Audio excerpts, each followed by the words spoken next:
Okay, here's a video about how to bounce back from academic setbacks. So I often tutor students, like college students and grad students. People send them to me, or sometimes the students come to me and ask me questions, okay?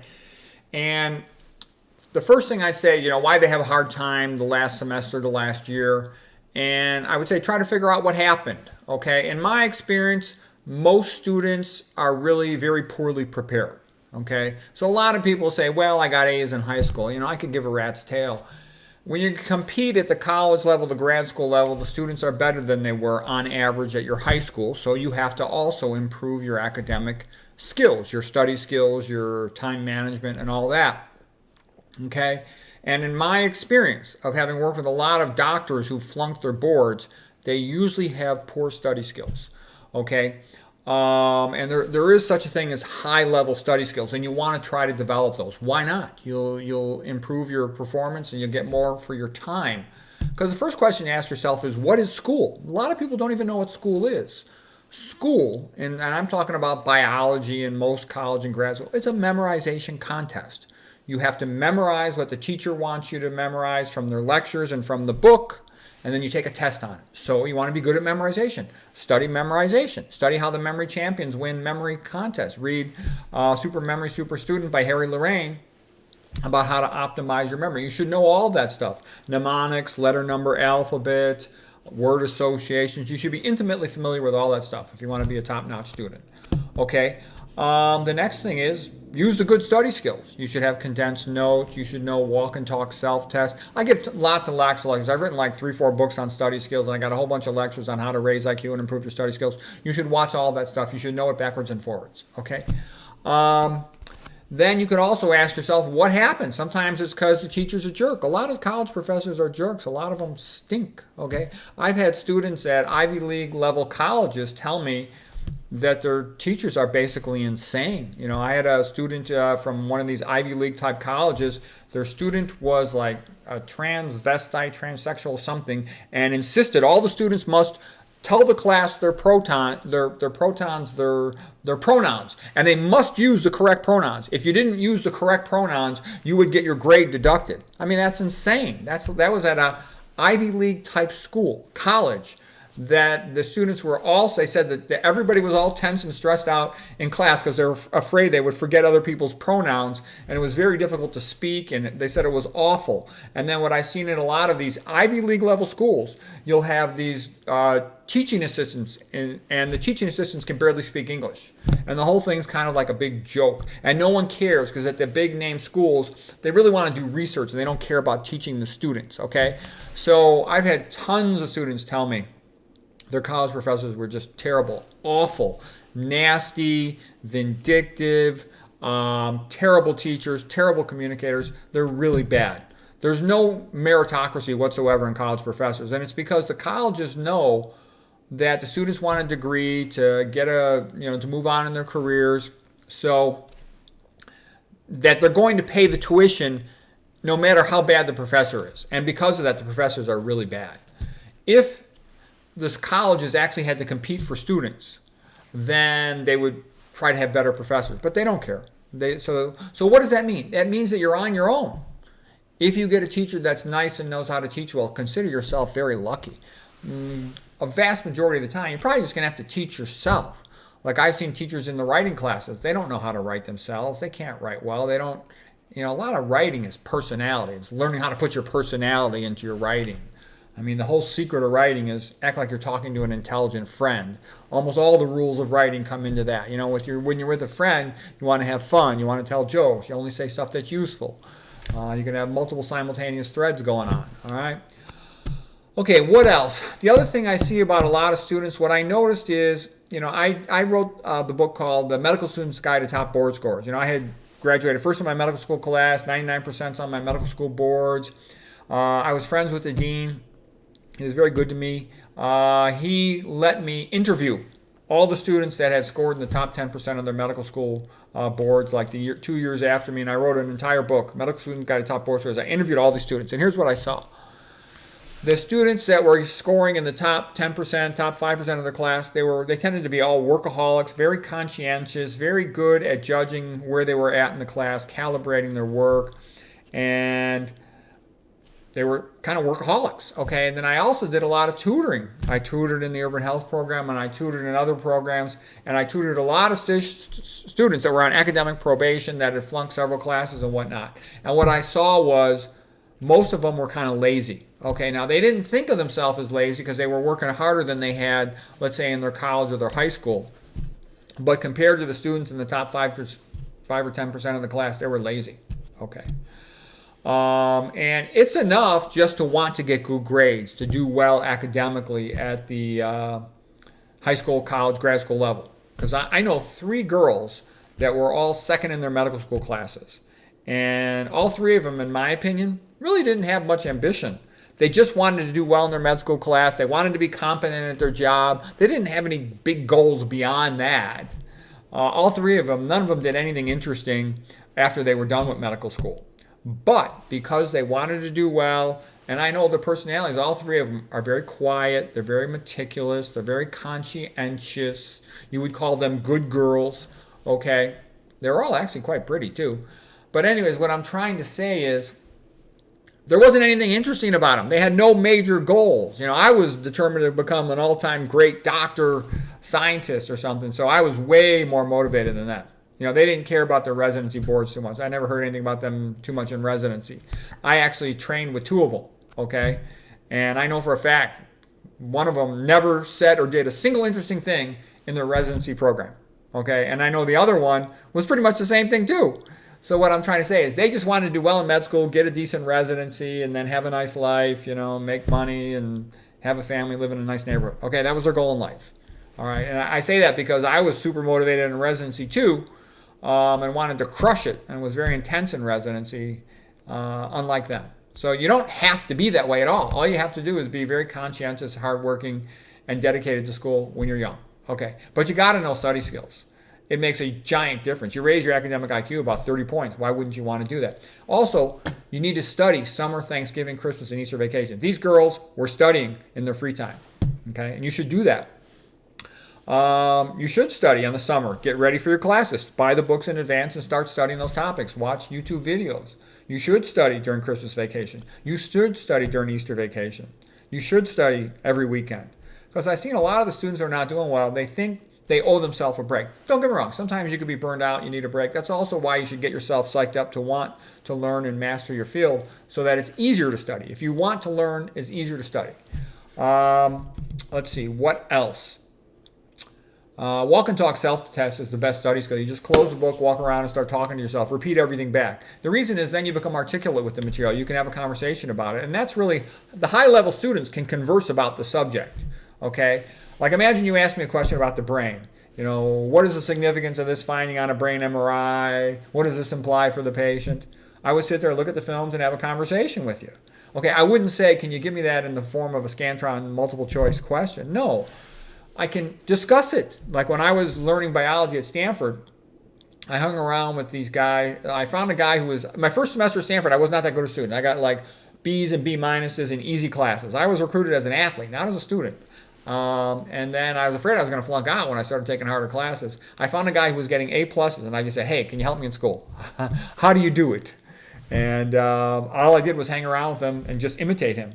And he studied all the time. He had good condensed notes, and we had a lot of conversations about the classes. I took a biology class with him, and we would go bird watching together. And then he had a friend who was a professor who was a bird watcher, naturalist guy, and he would take us bird watching, and we sit there, we discuss the ecology of it, we discuss the behavior of the different birds, population stuff, and that would lead us to talking about population genetics, that would lead us to talking about evolution, that would lead us to talk about the different theorists of evolution, you know, like Stephen Jay Gould. And I think Stephen Jay Gould, by the way, is a BS artist, okay? But at the time when I was a young guy, reading his books and discussing them about evolution helped me to get all the concepts clear.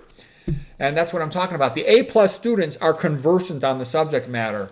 You know, the B students just look at their notes, they're highlighting and hope and their C students and the D students, and they hope they recognize their highlighter stuff the next day on the test. Whereas the A+ students can just have a conversation about all this stuff because they're more interested in it. They put more time into it, and they work towards conversation level skills. They have somebody they can talk to.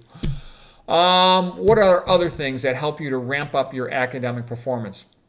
Another thing is no beat music. I never met a smart person in my whole life who listens to beat music. No grunge music. Heavy metal can be okay if it's melody and you listen to it while you're working out, you're lifting weights. But you don't listen to music with vocals while you're studying. It's best to not listen to any music while you're studying. When I was in college, I would listen to Bach, Baroque, Handel, Arcangelo Corelli, Telemann. I would listen to that sort of stuff when I was in college.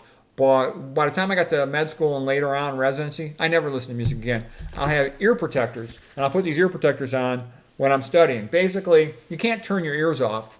So if you hear something, it distracts you. So you keep it silent, and you basically increase your intellectual bandwidth.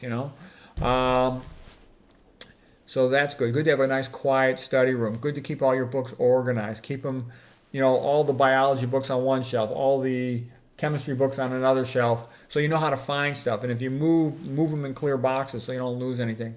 Okay, what else? You have to basically, also it's good to have an attitude of I will show them, because some people say, you suck, you're never going to achieve anything in school. And so you say, I'll show that fucking bastard. I can do it.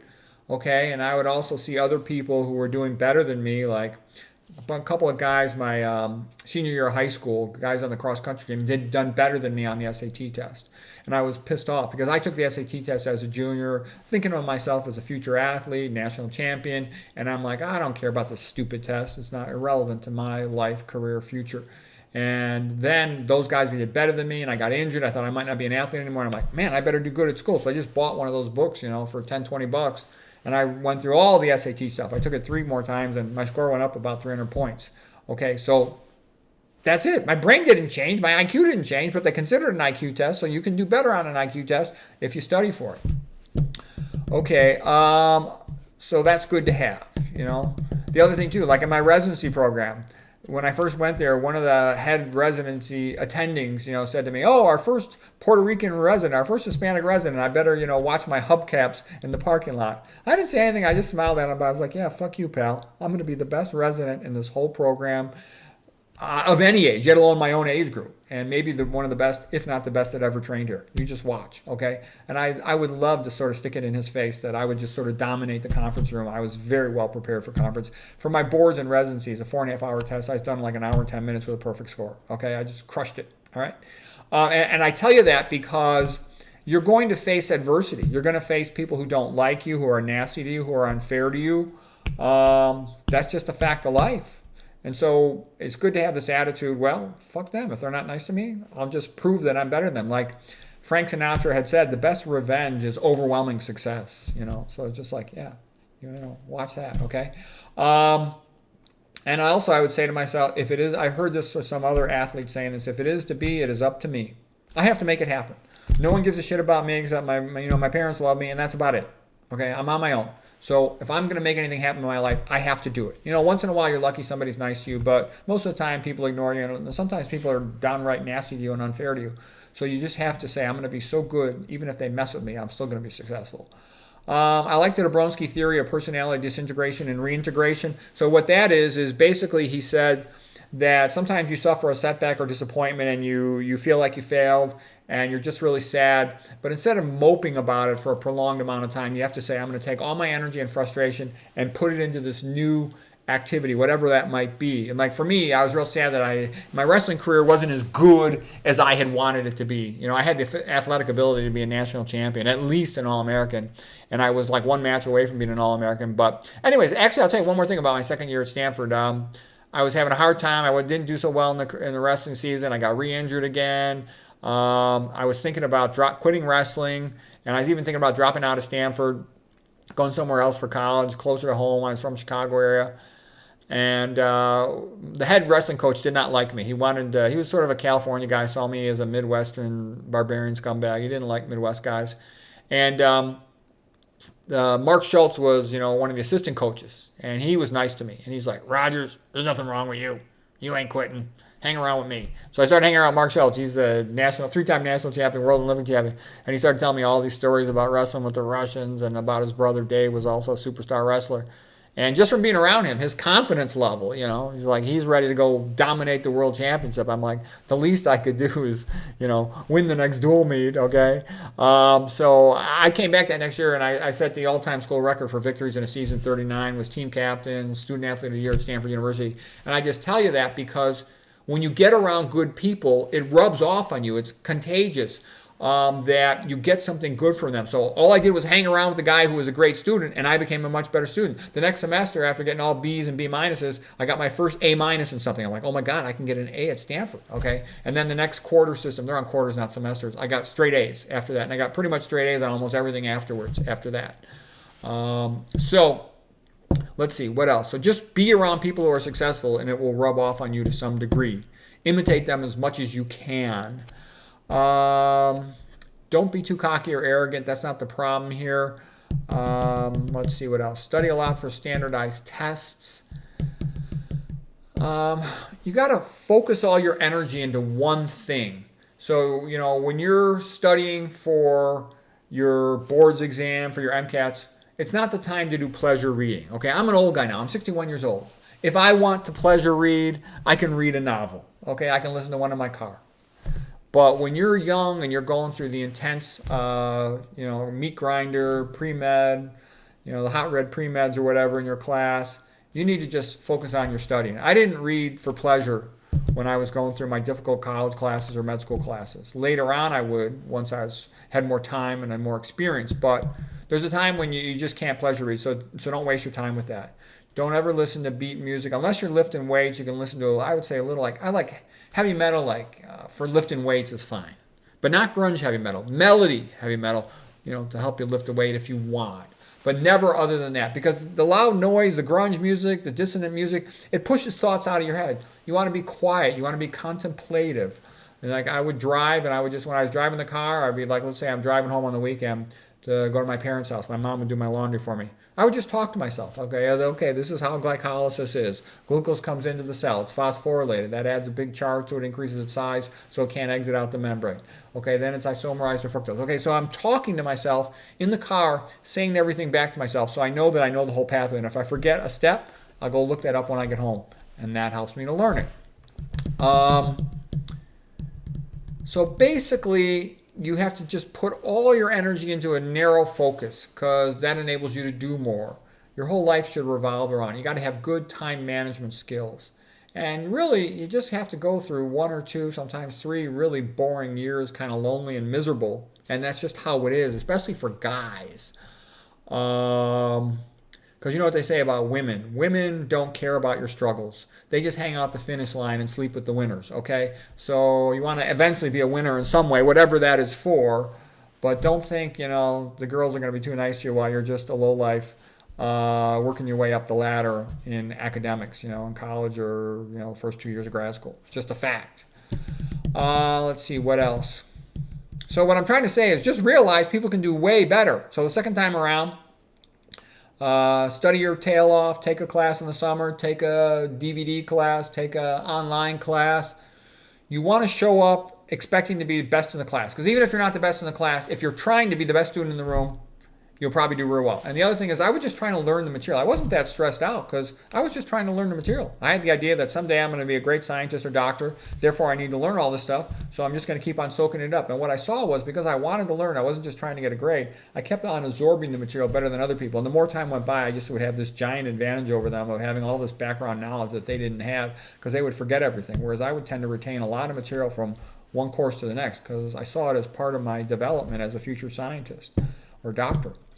So yeah, realize you can improve a tremendous amount. And if you've read a whole bunch on that subject before the first class, you should be ahead of everyone else, okay? And if you can, get the old tests from the library, talk to students who've taken the class before, pre-read the night before for all lectures, have the syllabus and do that. You always want to have an edge because the guy with an edge, comes out ahead. You just do. So, like I said, I've seen people improve tremendously. I've had nursing students who are flunking out. They come back to me. They study with me. They end up first in the class. I've had doctors who flunked their boards 5 times. They just study with me 3-4 times, and then they pass their boards. Okay, so the stuff I'm telling you, it works at the highest levels. So just give it a try. Watch my other videos. They're all free. They're all on this YouTube channel. Just type in how to raise IQ, how to be a better student, all the stuff, and learn it. You'll see it works. Okay, I hope that helps you.